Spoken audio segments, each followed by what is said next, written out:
So, I want to speak today about the idea of getting lost. I think I spoke the other day about how a lot of us are in fear right now and with good reason. But I want to speak about another idea, which is this idea of being lost. There's so many ways to be lost. So, you can actually be physically lost, as in displaced from your home or unable to get back home. The Wizard of Oz is about this, the idea of being so far away from home and you don't know how to get there. She ultimately, of course, gets there by clicking her ruby shoes, which I always saw as a symbol of the tribal chakra, the first chakra, which is red, associated with red. And, she always knew how to get home. Anyway, so when you're physically lost, that's one kind of lost. There's another kind of lost when you're lost in a good way, maybe lost in love.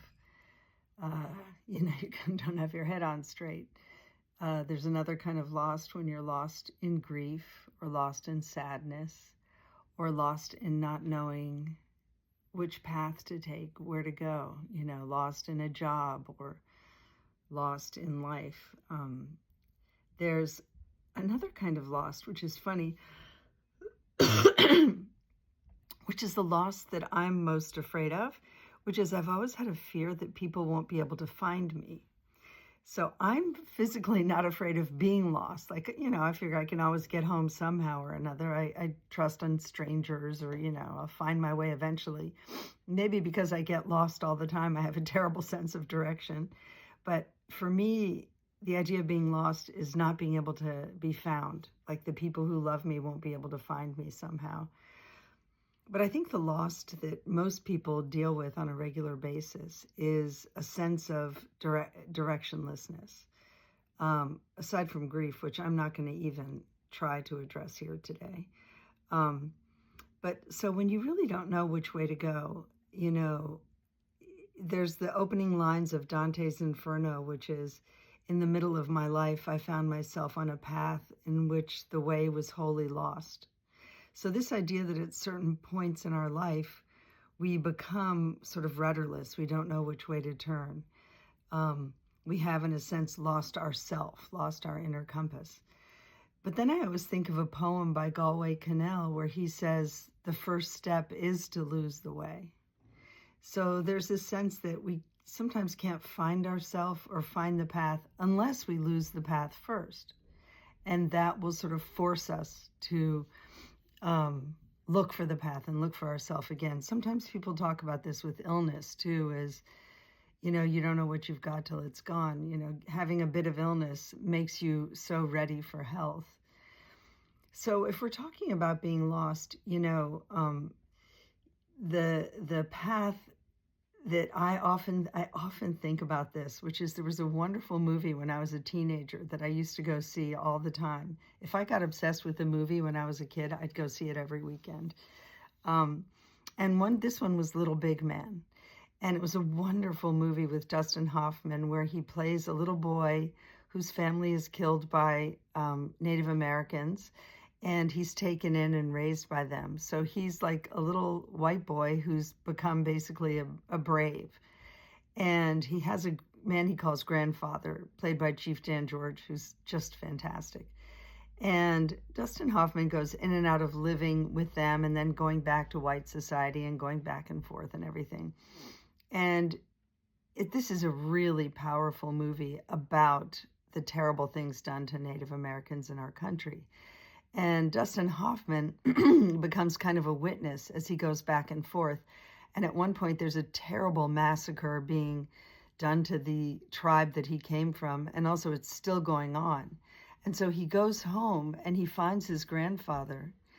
And there's a scene in which his grandfather, who is blind, is walking out of his tent, and all of the guns are going off. All of the arrows are flying through the air. And he's like, I'm just going to go walk over here. And he just starts walking. And nothing touches him. Nothing grazes him. Everybody else is dying around him. And he's absolutely fine. He makes it to the tent that he wanted to go to. And Dustin Hoffman is like, Grandpa, you're going to get hit by a bullet.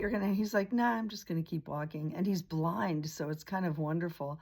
So there's this sense of, if you walk in faith, the path appears.